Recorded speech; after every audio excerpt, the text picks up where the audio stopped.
నమస్తే ఫ్రెండ్స్, నా పేరు లీడర్ సింగ్. తెలంగాణలో ఎక్కువ మద్యం తీసుకుంటున్నారు అని చెప్పేసి మనం ప్రీవియస్ వీడియోలో మాట్లాడుకున్నాం.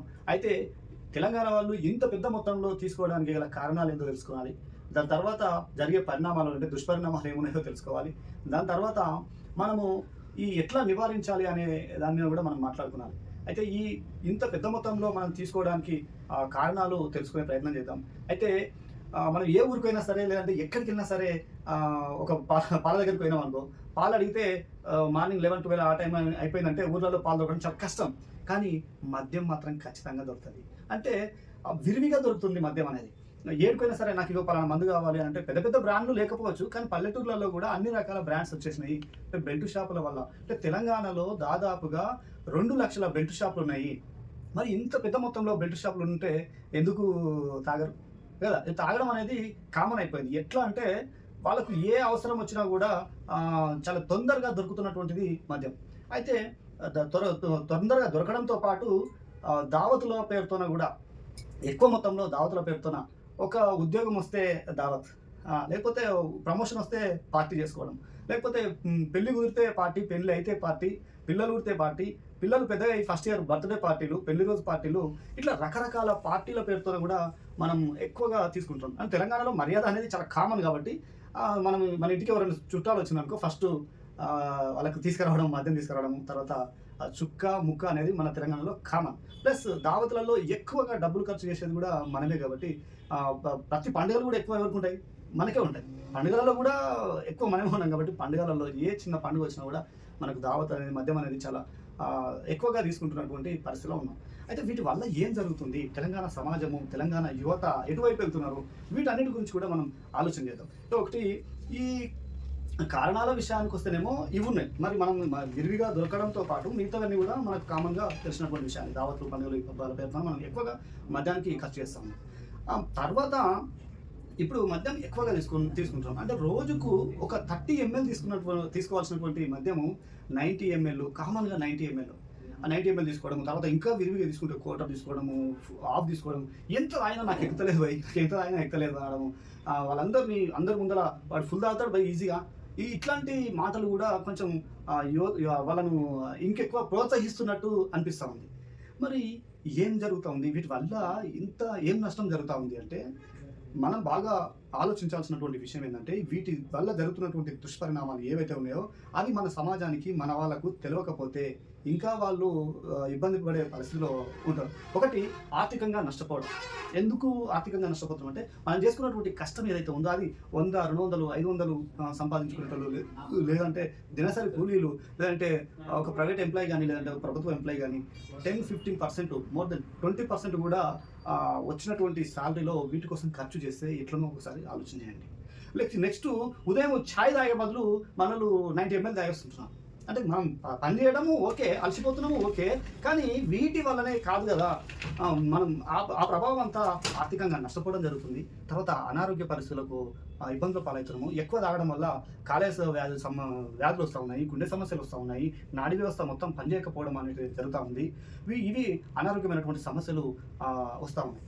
దాంతోపాటు మన ఇంట్లో ఉన్నటువంటి పిల్లల మీద, భార్య వాళ్ళ మీద, కుటుంబం మీద, సమాజంలో మనం గుర్తింపు లేకపోవడము, సరిగ్గా మనకు రెస్పెక్ట్ లేకపోవడము, గౌరవం అనేది రాకపోవడము, ఇవి కూడా మనం రకరకాలుగా ఇబ్బంది పాలు చేస్తూ ఉన్నాయి. ఆ ప్రభావం అంతా అంటే నువ్వు రోజు తాగి వచ్చి భార్యతో గొడవడము, లేదంటే పిల్లల మీద గొడవడము, ఆ ప్రభావం అంతా ఎదుగుతున్నటువంటి ఆ పిల్లల మీద ఆ ప్రభావం పడడం వల్ల భవిష్యత్తులో వాళ్ళు కూడా అట్లే తయారయ్యే అవకాశాలు ఎక్కువగా ఉంటాయని మనం తెలుసుకోవాలి.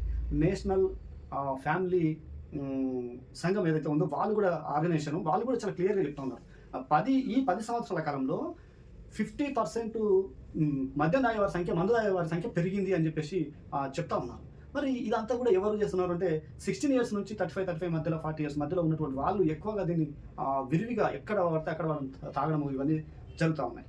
ఇట్లా గుర్తింపులు కోల్పోవడం జరుగుతూ ఉంది. వీటన్నిటిని మనం బేర్ చేసుకోవాల్సినటువంటి అవసరం ఉంది. అండ్ నెక్స్ట్ ఇంకొక విషయం ఏంటంటే మనం ఎప్పుడైనా సరే మన చుట్టుపక్కల ఉన్నటువంటి వాళ్ళను, మద్యం తాగుతున్నటువంటి వాళ్ళను మనము వాళ్ళకు చెప్పాల్సినటువంటి విషయాలు, మనం తీసుకోవాల్సినటువంటి వాళ్ళ పట్ల మనం తీసుకోవాల్సినటువంటి జాగ్రత్తలు కూడా ఏంటివి అంటే మనము ఎట్లా నివారించాలి. ఇప్పుడు విరివిగా ఎక్కడ పడితే అక్కడ దొరుకుతూ ఉంది కదా, మరి వాటిని ఎట్లా నివారించాలి అనే దాని గురించి మనం ఒకసారి ఆలోచించుదాం. ఇప్పుడు బెల్ట్ షాపులు అంటే దాదాపుగా 2 లక్షల పైచులకు బెల్ట్ షాపులు ఉన్నాయని అనుకున్నాం. మరి ఎక్సైజ్ డిపార్ట్మెంట్‌కి సంబంధించిన పోలీస్ స్టేషన్లు ఎన్ని ఉన్నాయో తెలుసా? తెలంగాణ రాష్ట్రంలో 844 పోలీస్ స్టేషన్లు ఉన్నాయి. ఒక 40 సూపరింటెండెంట్ పోలీస్ స్టేషన్లు ఉన్నాయి. కొత్తగా ఇప్పుడు ఒక 14 పోలీస్ స్టేషన్లకు ప్రతిపాదనలు పంపించారు. అవి ఇంకా ఆమోదం రాలేదు. కానీ ఇంత పెద్ద మొత్తంలో అంటే ప్రభుత్వానికి ఎక్కువ ఆదాయం వస్తున్నటువంటి ఎక్సైజ్ శాఖ నుంచి మరి అంతే పెద్ద మొత్తంలో సిబ్బంది కూడా ఉండాలి. కానీ సిబ్బంది లేరు. ఒకవేళ ఇప్పుడు కొత్తగా వస్తున్నటువంటి హైదరాబాద్లో 13, అర్బన్ వరంగల్లో 1, మరి ఇక్కడనే ఎందుకు చేస్తున్నారు అంటే మీ అందరికీ తెలుసు, మద్యం తాగితే ఫైన్లు వేయడం కానీ, లేకపోతే వాళ్ళు 2 వీలర్స్ కానీ, వెహికల్స్ కానీ, డ్రంక్ అండ్ డ్రైవ్లో కేసులో నమోదు ఇట్లా అయితే ప్రభుత్వానికి ఆదాయం వచ్చే పనులు కాబట్టి వాళ్ళందరినీ అక్కడ నియమిస్తూ ఉన్నారు. నా ఉద్దేశం ఏంటంటే ఎవరైతే ఎక్కువ బెల్ట్ షాపులను నివారించడంలో ఎక్సైజ్ డిపార్ట్మెంట్ వాళ్ళది చాలా కీలక పాత్ర ఉండాలి. అదొకటి. రెండవది వాళ్ళను నివారించడంలో ఊర్లలో బాగా మద్యానికి తాగి బానిసలైనటువంటి వాళ్ళు ఎవరైతే ఉన్నారో వాళ్ళందరినీ గుర్తించి వెంటనే వాళ్ళను ఎట్లా గుర్తించాలి? అంగన్వాడీ టీచర్స్ కానీ, లేదంటే ఆశా వర్కర్లు కానీ, లేకపోతే పంచాయత్ సెక్రటరీ కానీ, లేకపోతే పోలీస్ డిపార్ట్మెంట్లో ఉన్న వాళ్ళు కానీ, లేదంటే ఎక్సైజ్ డిపార్ట్మెంట్ వాళ్ళు కానీ, వీళ్ళందరూ కూడా వాళ్ళ మీద కొంత నిఘా పెట్టి వాళ్ళను తీసుకొని వచ్చి ఒక దగ్గర వాళ్ళకు నిజానికి గతంలో ఏం జరిగిందంటే మద్యం దాగి నేరస్తులుగా మారినటువంటి వాళ్ళందరినీ తీసుకొని వచ్చి వీళ్ళకు ఇగో మేము ఇంత లైఫ్ని కోల్పోయినాము, ఇగో మేము ఇట్లా జీవిత ఖైదీలుగా మారినాము, మా బాధలు ఇగో ఇట్లా ఉన్నాయి అని చెప్పేటట్లు వాళ్ళకు కౌన్సిలింగ్ చేయాలి. తర్వాత ఒక పెద్ద నెలకు కానీ, ఒక 3 నెలలకు కానీ తాగడం వల్ల ఏం జరుగుతుంది, అనారోగ్యం ఎట్లా అయిపోతుంది, అనారోగ్యం ఎట్లా అవుతున్నారు అనేటువంటి ఒక కార్యక్రమాలను తీసుకోవాలి. ప్రభుత్వమే తీసుకోవాలి. ప్రభుత్వానికి ఎక్కువ ఆదాయం వస్తుంది కాబట్టి ప్రభుత్వమే తీసుకోవాలి. ఈ విషయంలో బీహార్ ప్రభుత్వాన్ని నేను ఖచ్చితంగా అప్రిషియేట్ చేయాలి. మనం అందరం కూడా అప్రిషియేట్ చేయాలి. ఎందుకంటే బీహార్ ప్రభుత్వము 2016 ఏప్రిల్ 1వ తారీఖు నాడు వాళ్ళకు నిర్ణయం తీసుకున్నారు. ఆ నిర్ణయము బీహార్ మొత్తంలో మద్యపానం నిషేధం జరిగింది. అంటే ఈ మద్యపానము వల్ల ప్రతి నెల వాళ్ళకు 600 కోట్ల రూపాయల ఆదాయం వస్తుంది ప్రభుత్వానికి. కానీ వాళ్ళు ప్రజలందరినీ కూడా తీసుకోవాలి, ప్రజలందరి రక్షణ కావాలి, ప్రజలందరూ ఆరోగ్యంగా ఉండాలి, బానిసలు కాకూడదు అనే ఒక సదుద్దేశంతోన అంటే ప్రభుత్వాలు చిత్తశుద్ధిగా ఉండి ప్రజల కోసం పనిచేస్తే ఎట్లా ఉంటుంది అనేది బీహార్ ప్రభుత్వము మద్యపాన నిషేధానికి సంబంధించినటువంటి వేరే విషయాల దగ్గరికి నేను వెళ్ళదలుచుకోలేదు. కానీ ఇక్కడ మాత్రం ప్రభుత్వము ఆ ఒక చర్యను తీసుకున్నది అది చాలా బాగా మంచి జరిగింది. అట్లనే ఈ గత 2016 నుంచి బీహార్లో 6,55,000 మంది ఒకవేళ తాగడం వల్ల కానీ, అంటే నిషేధించినా కూడా తాగడం వల్ల కానీ, లేదంటే దాన్ని తయారు చేసినా కానీ 6,55,000 కేసులు నమోదైనాయి. అందులో 1,50,000 పైచిలకు ఖైదీలను ఎవరైతే నేరస్తులుగా రుజువైనో వాళ్ళను జైల్లో కూడా పంపించారు. ఒక స్ట్రిక్ట్గా అంటే చిత్తశుద్ధి ఉన్నటువంటి ప్రభుత్వాలు ఉంటే ఇట్లాంటివి జరుగుతాయి. అది కూడా తెలంగాణలో జరగాలి. మనం ఎందుకంటే తెలంగాణ వాళ్ళు ఎక్కువ తాగుతున్నాం కాబట్టి వీటిని మన యువతను మనం అందరం కాపాడుకోవాల్సినటువంటి బాధ్యత మన మీద, మన ప్రభుత్వాల మీద, మేధావుల మీద, కవుల మీద, కళాకారుల మీద ఉంది. కాబట్టి ఈ విషయాన్ని మీ అందరి దృష్టికి తీసుకొస్తున్నాను. అలాగే తెలంగాణ విషయానికి వస్తే తెలంగాణలో మహబూబ్ నగర్ జిల్లాలో నవాబుపేట మండలం ఉంది. నవాబుపేట మండలము చెన్నారెడ్డిపల్లి ఒక గ్రామం ఉంది.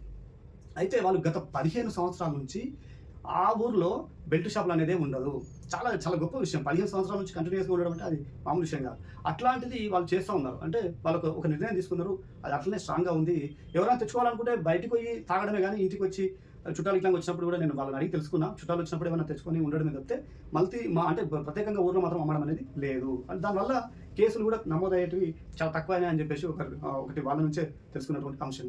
తర్వాత సిద్దిపేట జిల్లాలో తోగుట మండలము అక్కడ నుంచి కూడా కొన్ని ఊర్లకు సంబంధించినటువంటి వాళ్ళు కూడా మద్యపాన నిషేధం ఒక 15 సంవత్సరాల నుంచి చేస్తూ ఉన్నారు. తర్వాత మెదక్ జిల్లాలో కూడా ఒక 7 గ్రామ పంచాయతీలు తీర్మానం చేసి అక్కడ ఒక సర్పంచ్ గారు కృష్ణవేణి అని ఒక సర్పంచ్ గారు వాళ్ళు కూడా చాలా మంచిగా నిర్ణయం తీసుకొని దాన్ని కంటిన్యూస్గా అప్పటి నుంచి ఇప్పటి వరకు కంటిన్యూస్గా ఉన్నారు.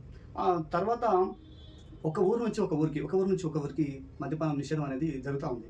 ఇవన్నీ కూడా మనం గొప్పగా తయారవుతున్నటువంటి విషయాలు కాబట్టి మీ అందరూ కూడా మన చుట్టుపక్కల కూడా ఎవరెవరు ఎట్లా ఉన్నారనే విషయాలను మీ అందరి దృష్టిలో ఉన్నటువంటి విషయాలన్నీ కూడా ఈ వీడియోకి సంబంధించినటువంటి కామెంట్స్ రూపంలో మీ యొక్క విలువైనటువంటి సూచనలు, సలహాలు మీ ఊర్లలో కూడా ఒకవేళ నిజంగా మద్యపానం నిషేధంగా ఉంటే మీ కామెంట్ రూపంలో తెలియజేయండి. ఈ అంశం పైన మీ అభిప్రాయాన్ని మీ యొక్క సబ్స్క్రైబ్ కావాలి, like and comment and share అనేది ఖచ్చితంగా ఉండాలని మనస్ఫూర్తిగా కోరుకుంటున్నాను. Thank you very much. మందు మానేయాలని ఉన్నది మామ, మానేసి రందిల ఫుల్లేస్తిరి మామ. మందు మానేయాలని ఉన్నది మామ, మానేసి రందిల ఫుల్లేస్తిరి మామ.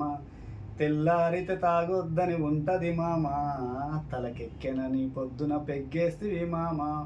ఏమున్నది మామ ఈ మందు సీసలా, ఏమున్నది మామ ఈ మందు సీసలా, మన బతుకంతా బంది చేసినాది చూడరా, మన బతుకంతా బంది చేసినాది చూడరా, నీకు దండమే నీకు దండమే పెడతారు తాగుబోతులందరూ, గండమని తెలిసిన గుటగుట మింగేస్తుంటారు, దండమే పెడతారు తాగుబోతులందరూ, గండమని తెలిసిన గుటగుట మింగేస్తుంటారు.